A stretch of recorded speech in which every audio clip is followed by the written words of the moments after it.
we'll transition into that.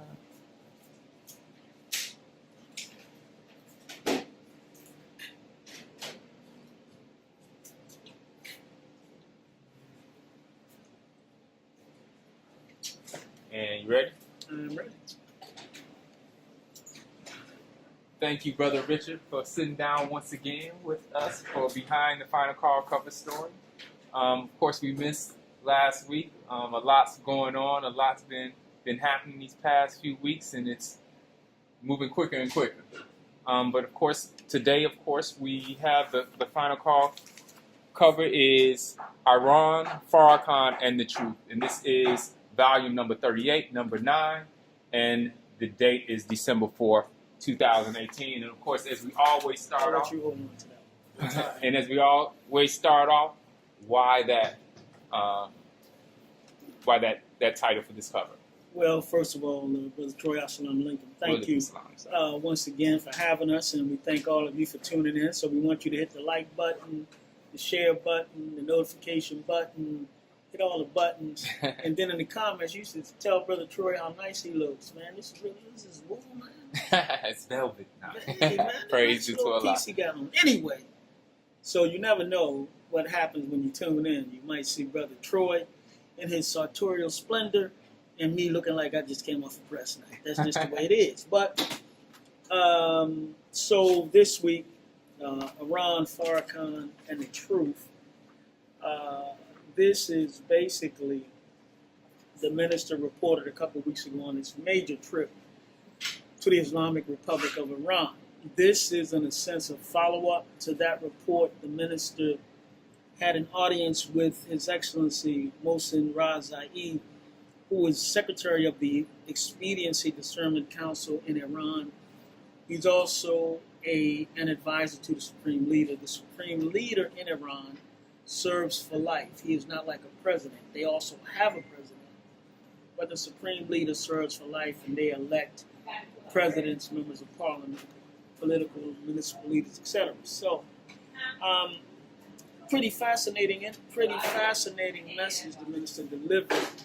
And we really hope that you will really, all of you, take the time, go to finalcall.com, get the print edition of the newspaper, but above all, read this message for yourself. It is incredibly important when it comes to the fate of our people, what is happening in the Middle East, this tension that continues to rise, the plans of the U.S. government against the government and people of Iran, and the possible ramifications of that, as well as this assertion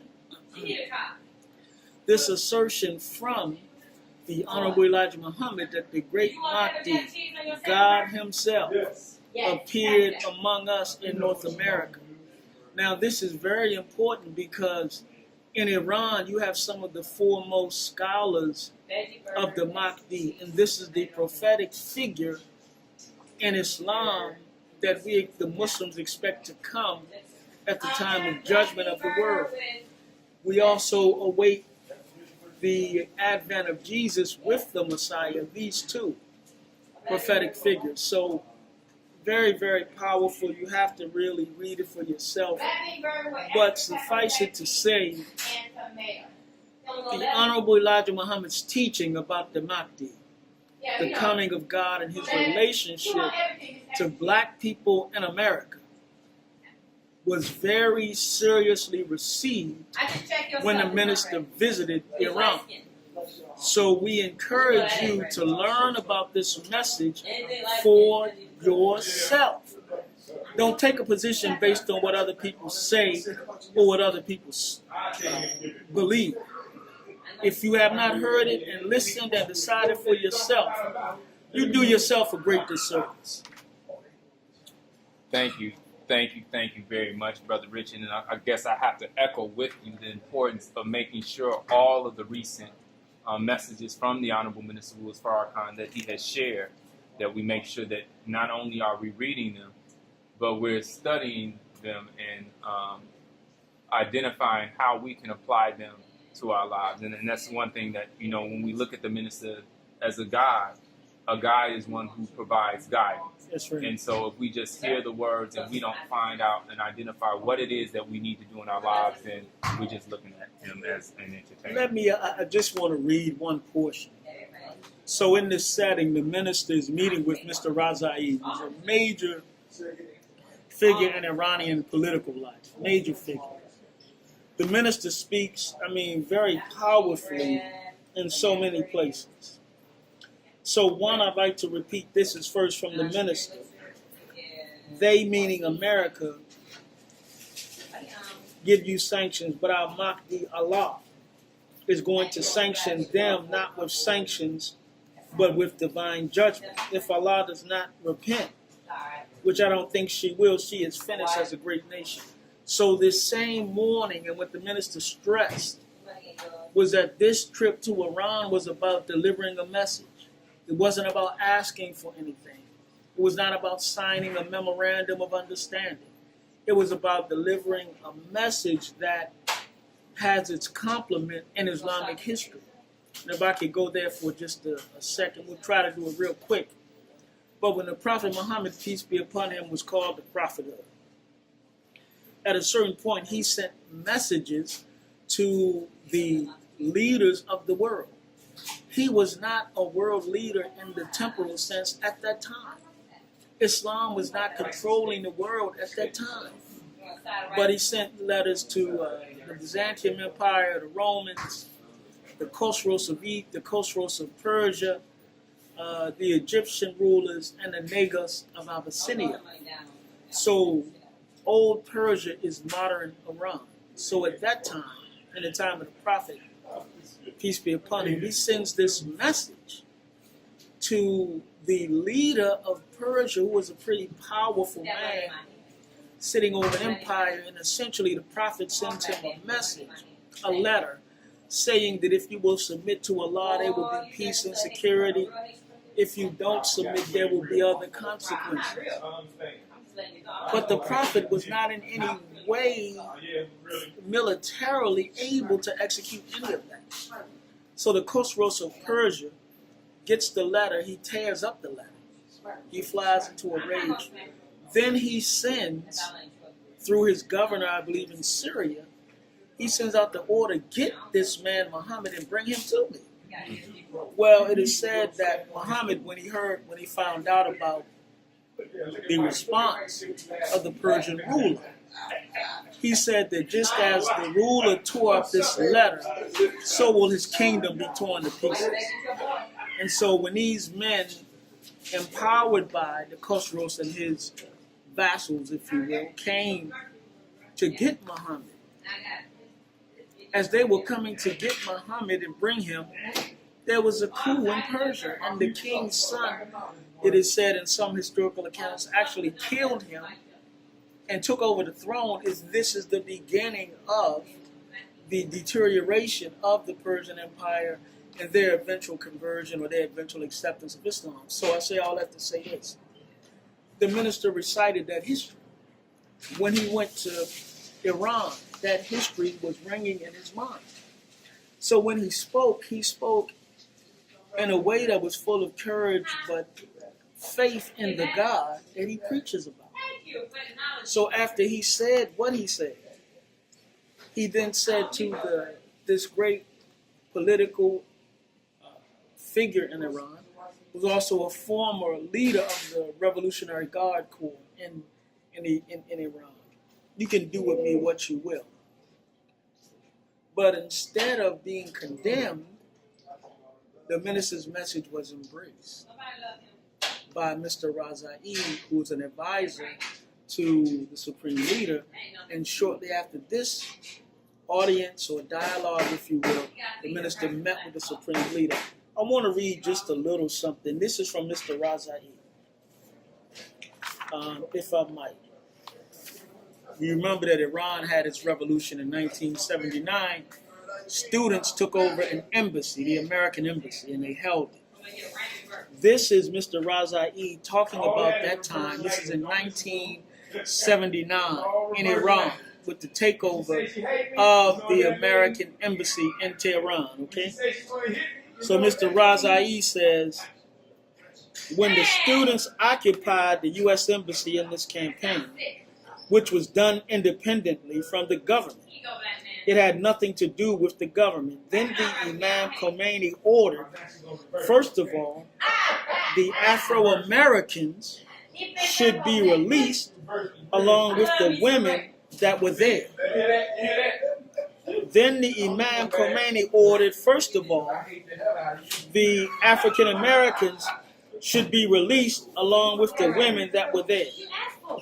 This signified and points to the fact that the Afro-Americans are with us, a part of us.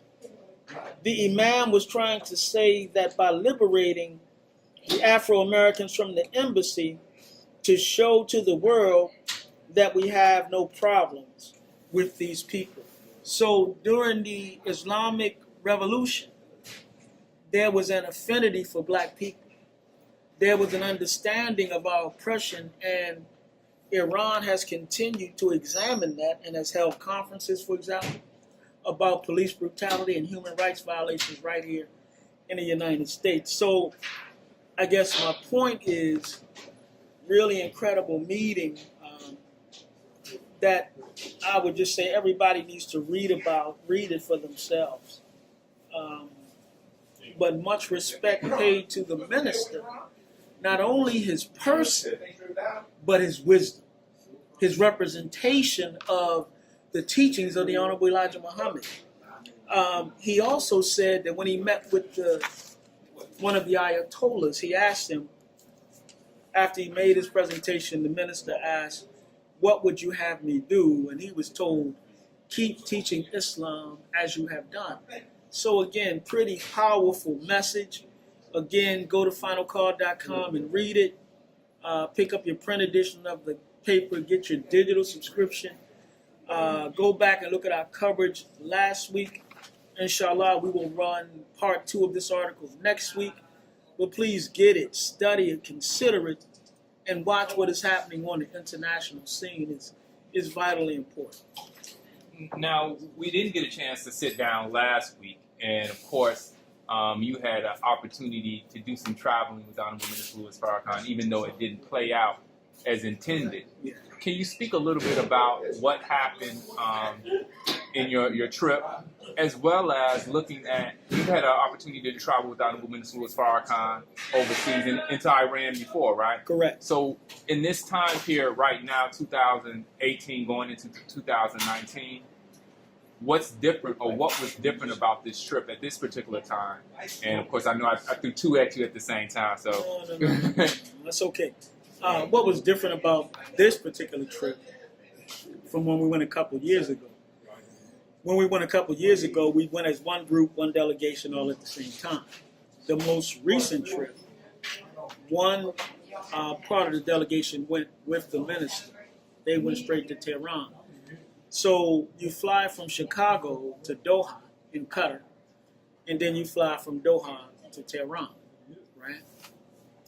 So we were supposed to perhaps spend the night or spend a couple of days in Doha and then join the minister in Iran for the rest of the trip.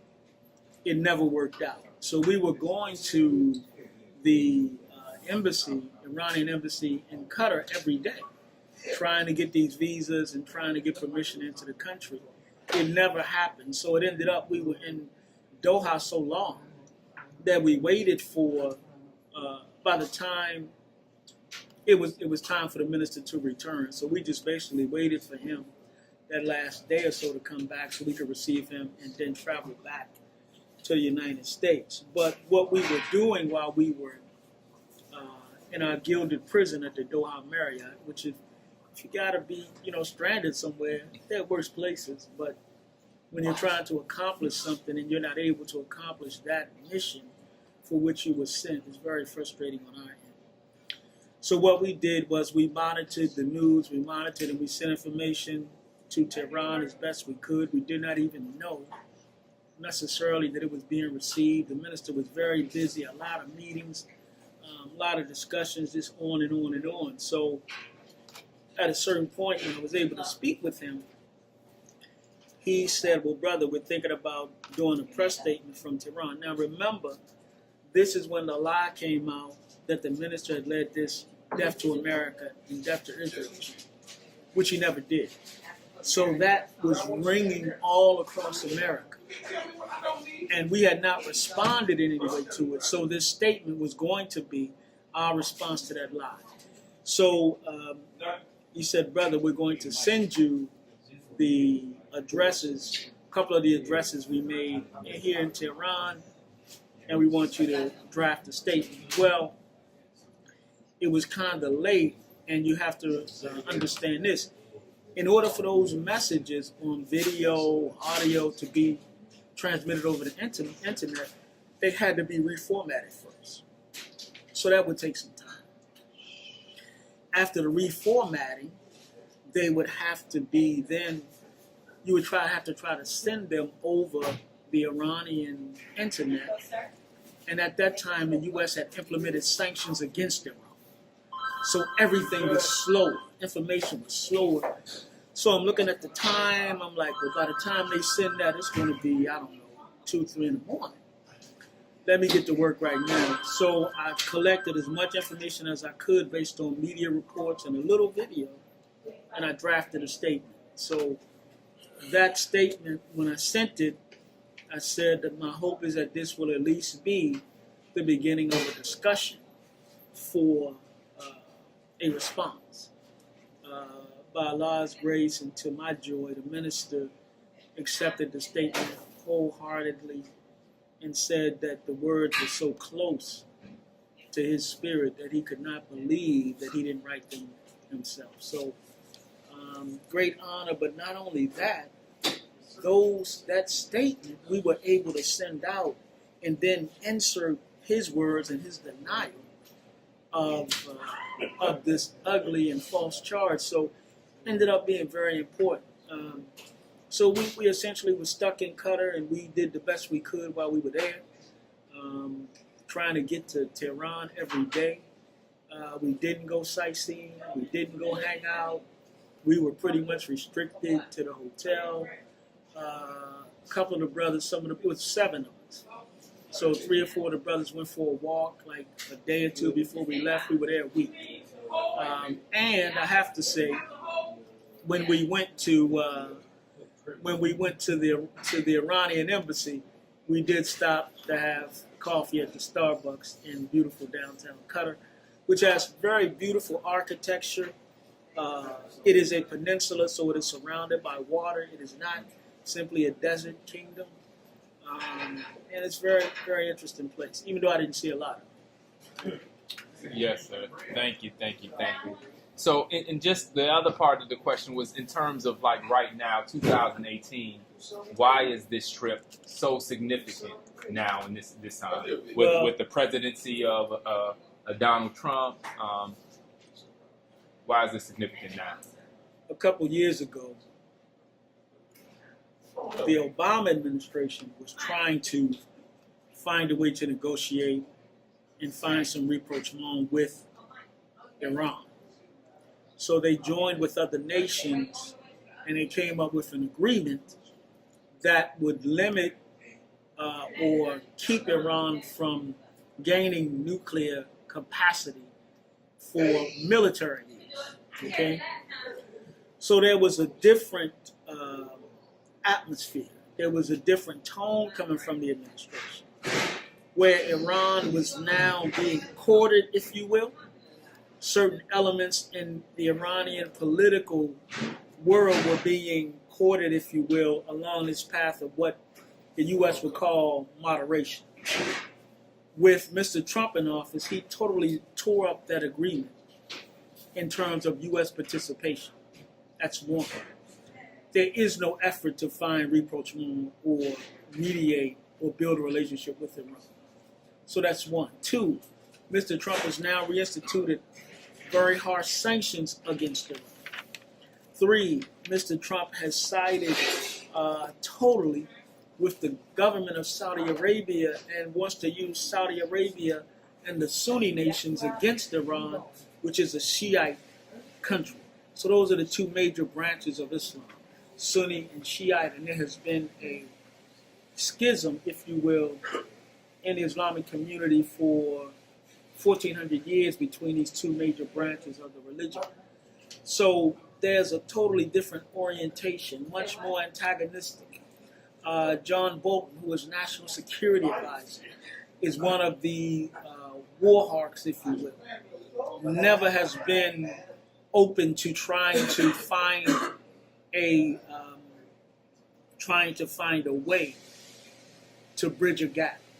So as the minister said in this article, he was talking about a plan, and again, this is what the minister said. If I could read part of this.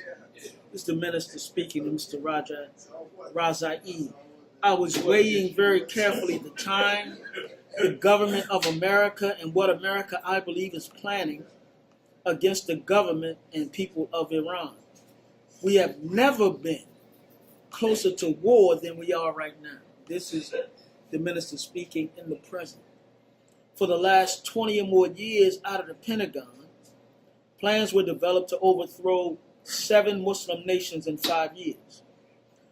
The generals that were part of that plan, one of them, exposed what was in a memo that he gained from Paul Wolfowitz, one of the neoconservatives, a Zionist who has always felt, this is a very important part, that you can't make peace with Iran because you can't change Iran's thinking. So Iran must be destroyed. This is the minister talking now about the American inclination. So we're at a much different time, a much more dangerous time. Saudi Arabia and America and others have been wreaking havoc with this war against the country of Yemen, leading to mass starvation, leading to thousands of people being killed, leading to the virtual destruction of a nation state. You've had the almost fall of Syria, but so much war, death, and destruction there. So this is much different in that you have a president kind of hell-bent on war. And not only do you have that, you have even Republicans who are too afraid to stand up to him. So there's very little checks on his power. Lastly, what you have, from my view, for whatever it's worth, you have now, and again, Mr. Trump, the first place he visited Saudi Arabia and brokered a major multi-billion-dollar arms deal, and he tried to rally the Sunni nations, those who would align with Saudi Arabia, against the nations that would align with Iran. Iran and Saudi are the two major powers in that region of the world. So a much more dangerous time and a much more serious time, and we should be paying attention. I don't think this president has any compunction about going to war. And lastly, a great part of this is protecting Israel, which wants to see Iran destroyed. Praise to Allah. Thank you very much. We're going to go through, and of course we said in the beginning it's very important that we're making sure that we are not only reading the words and seeing what's going on and observing what's going on in the news, but making sure that we're taking steps to identify what moves and what things that we need to make. I'm going to jump from there and go to the first article in the paper, Hate Crimes Rise, Blacks are #1 target. Can you kind of talk about that? We've heard a lot about the rise of hate crimes and anti-Semitism. But what we hadn't heard a lot was the incidents against black people and how they have risen since 2017. So the NAACP said for at least the last 25 years, African Americans have been the most frequent victims of hate crimes. And with the flood of #LivingWhileBlack incidents that occurred this year, we have seen that hate crimes, hate speech, and the general culture of intolerance and implicit bias are not exclusive to the extremist communities. They have become an inextricable hazard in the daily lives of black and brown Americans. this is the environment that was. And so, according to this data, blacks since the 1990s have been the number one target of hate crime in every tally of bias incidents. So, if there has been an increase in hatred, that increase has been seen by people striking out, targeting, and trying to hurt us. Yes, sir. Thank you. I'm not going to go through each article, but I know I want to end on the article talking about separation. So before we get there, is there any other things that you'd like to kind of cover before we move on to that? Well, I think we've got a lot of good pieces. There's a lawsuit against a sister here in Chicago who's a Muslim and a great activist. It's not against her. She's kind of spearheading? Not spearheading, but she is bearing witness to a lawsuit against Cure Violence, which is an anti-violence group here in Chicago, where women are saying they were sexually harassed. Sister Amina Matthews, just legendary in trying to stop violence. But that's an incredible story. We have a very good column this week of commentary. Can a woman's coalition survive petulant white women? This is by Sister Julianne Malveaux, and it deals with these attacks on the minister and attacks on Carmen Perez, Bob Bland, Tamika Mallory, and Linda Sarsour by those who want them to disavow the minister. We also have some coverage this week about in Alabama where the police killed a man after shooting at the mall, but the man they killed had nothing to do with the shooting. We will be doing a follow-up on that. We got a beautiful article here. You can see it, I hope. But it is about the Nation of Islam's work in Haiti. And so this is really an incredible work. Haiti, I've been there about 5 times. It's really a place close to my heart.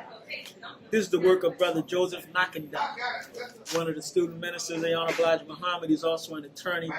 He's of Haitian descent. He's an advocate. And he is taking our program and our work into the international arena. So you just got to get the final call. You got to, you're going to miss something. You're going to miss something. Yes, sir. Thank you. Well, there's 2 things that I know that we have to make sure that we address and discuss.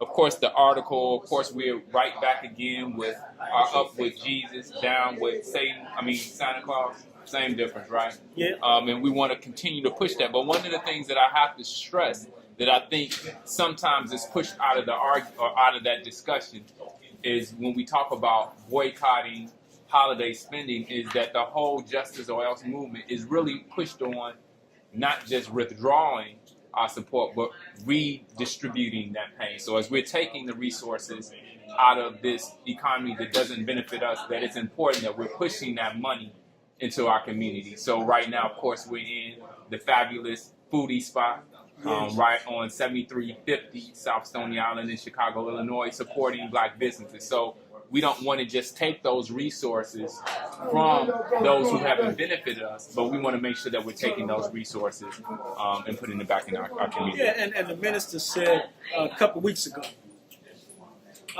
if we want to celebrate, let's make this year a real Christ match, and let us do good for one another that does not require spending money and going into debt.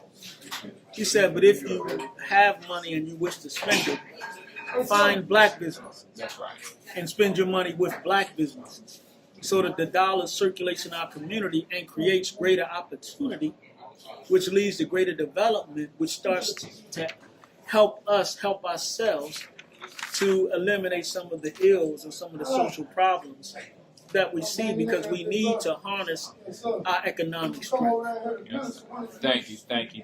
So on that note, we can close out, unless there's something else, is that there's 2 articles that kind of deal with what we're taught by the Most Honorable Elijah Muhammad is the best and only solution, and that's separation. We're given as our best and only solution to our problem. So can you kind of talk about those 2 articles? Well, next year, according to the American historian, will mark 400 years since a group of Africans arrived at Port Comfort, Virginia, the first of our ancestors to be enslaved by their view. But the Honorable Elijah Muhammad tells us that we were brought here in 1555, that we were brought here in 1555 on a ship named Jesus. Since that time, we have had slavery, suffering, and death. We have now had over the last year just an incredible number of living while black incidents.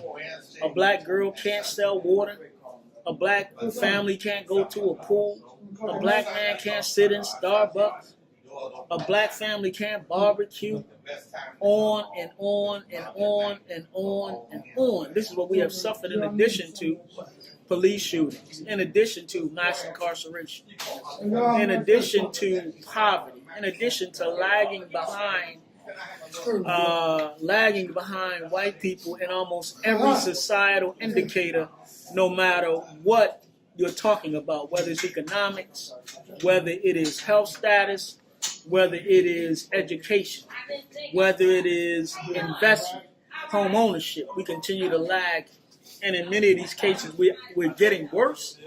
Or when you look at the statistics, we are not better off than we were literally 50 years ago. So the question becomes, should we continue to suffer, or should we, as the Honorable Black Muhammad, consider separation? So Student Minister Ava Muhammad, who's also the Minister's national spokesperson, has been going around the country holding town hall meetings. So very important story in the paper this week. Should blacks consider separation? And you need to read it, think about it, consider it, don't dismiss it, and think about it not only in the modern context, but think about it in the prophetic context. And if you believe that Jehovah called the children of Israel out of Egypt, if you believe that there was a warning for the people, for the righteous to come out of Babylon and these wicked civilizations in the Bible that we read, we need to check that out and to see how it matches up with modern scriptures. So we have the story, and we have a great one-on-one with Sister Ava, and these town hall meetings will be continuing. I think the next one is in December in St. Louis. Yes, sir. Thank you. And I'm just looking at the lineup. Of course, we have St. Louis. Then there's Prince George County, Maryland, Washington, D.C., New York City, New York, Rialto, California, Tulsa, Oklahoma, and then, of course, Chicago, Illinois, all by Savior's Day. All of these are planned to be done by Savior's Day 2019. So I know everybody's planning right now to get there. It's definitely not an event that you're going to want to miss. I don't think I have anything else. Are there any closing notes before we close out that we need to cover before we close out? I think that what we have to do, if you don't avail yourself of knowledge, you cannot help. If you were stuck in one way of thinking, one line of vision that's been given to you by somebody else, and if the person who gave you that line of thinking and that line of vision has been your enemy, if you follow their way of thinking and their vision, you will never get to where you want to be. Because if they wanted you to have freedom, justice, and equality, they would not be oppressing you in the first place. So my plea, if you will, is for us to read the final call, in particular, read this article by the minister, then read the article by the Honorable Elijah Muhammad about separation, and then read the other stories, but go into his teaching. You can get Message to the Black Man. You can get Our Savior Has Arrived. You can get Fall of America. And in Message to the Black Man, there's a guide to reading Scripture so that we understand it properly and understand it in the modern context. So I would say, don't reject something when you don't know what you're dealing with. Yes, sir. Take a look at it. If you find truth, latch on to it. If you decide it's not for you, at least you've made up your own mind. But we believe in this very important and critical time that this man and what he taught and what the ministers said in Tehran and the way he was received incredibly bears witness that this man, the Honorable Elijah Muhammad, and his teacher, Master Farrakhan Muhammad, are not ordinary men by any scope of the imagination. Yes, sir. Yes, sir. It looks like we may have a few questions that are on. So I'm gonna, if I missed your question, if you have a question, I see there's some that are already up towards the top. But if you go ahead and type it again, if you have a question, and we'll see if we can take a few of those before we close out.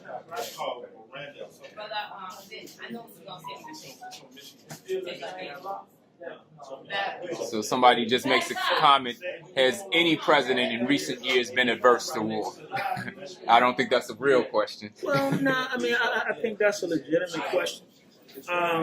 We know that under the second Bush presidents, the Bush II, not his father, we know that his father started their war in Iraq. We know that under his son, these same people, some of whom the minister was talking about, like Paul Wolfowitz, were putting forth this doctrine of perpetual war as a way that America could rule the world. I don't think that the Obama administration brought into that. It doesn't mean that America was not still an empire. It doesn't mean that America didn't use her military might at certain times, but there was a pullback of troops, even though there was the destruction of Libya. I think what we're talking about is that which will usher in World War III or the War of Armageddon. And the minister talked about Allah. With his judgment, he moves steadily, steadily, steadily to give you time to understand and to reap the benefit of his warning. So pay attention. And we will soon see who is telling the truth and who are the liars. But certainly this president makes no compunction about going to war, and he doesn't even lie about it. Others were at least more deceitful and more subtle. This man is not that at all. And it is our people who run the risk of going into battle and getting killed. So we are saying to you again, we advise you to consider the words of the Honorable Elijah Muhammad and the teachings, the words and teachings of the Honorable Elijah Muhammad and the guidance of the Honorable Minister Louis Farrakhan. You can do what you want. All we can do is, in our own way, try to encourage you and warn you. But this is a serious time, and I don't think better answers are coming from anywhere, from any pastor, any political figure, any political scientist. The Islamic world is in an uproar. Who has the answers there? America is in an uproar. Who has the answers there? Europe is in an uproar. Who has the answers there? So you got a ton of unanswered questions and a world in turmoil. So don't be so disrespectful to think that the God can't use black people to do something great. Yes, sir. Thank you. I don't see any other questions. One of the things that I have to mention, and I mentioned this to you earlier, is that I've noticed even in the course of this month, there's been several in my life, as well as in the mosque, the loss of life of believers, as well as the family of the believing community. And of course, one of our brothers that, we send our condolences to all of the families of believers and their families who may have had and have experienced the loss of life. But of course, we can't forget our brother that brings a smile to my face, Brother Lieutenant Khalil Muhammad. And so we send our condolences and our love to the family, and we ask you to reach out, even if it's on social media, and share your love, share the stories that you may have about your experience with Brother Lieutenant Khalil. If you have pictures, please post those. I've been told that probably the services will probably be this Saturday, and that information probably will be shared on social media. So I think that's all I got. Any closing words before we close out? Well, we thank Brother Khalil for his years of service for the final call. I mean, he made 79th and Stony Island an oasis for knowledge, and was there every 2 weeks, every week, whenever the paper came out. So we thank Allah for him and his family and his spirit. And inshallah, we will endeavor to keep going in his spirit as we try to accomplish this mission. Yes, sir. Yes, sir. I was looking around and seeing if we could get our sister, but she's in the back cooking. We're at the foodie spot. At the foodie spot, of course, as always, we encourage you to come and support. Of course, we got to get the promos to social media. Make sure that you go to finalcall.com, get your digital edition of the paper. Make sure that you're following, liking, subscribing to all the social media platforms of the Final Call. And of course, the Collective 9. Please support the Collective 9, thecollective9.org. So please make sure that you're supporting. Go to thecollective9.org. Please like and share this broadcast, and make sure you go back and look at the archive. And until next time, once again, behind the Final Call story, we look forward to seeing you next week. Peace. Peace. Next week.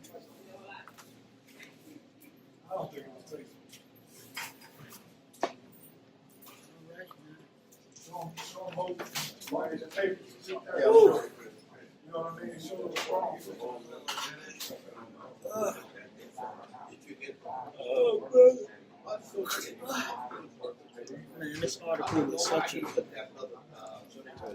Please explore the collective9.org website and subscribe to the newsletter.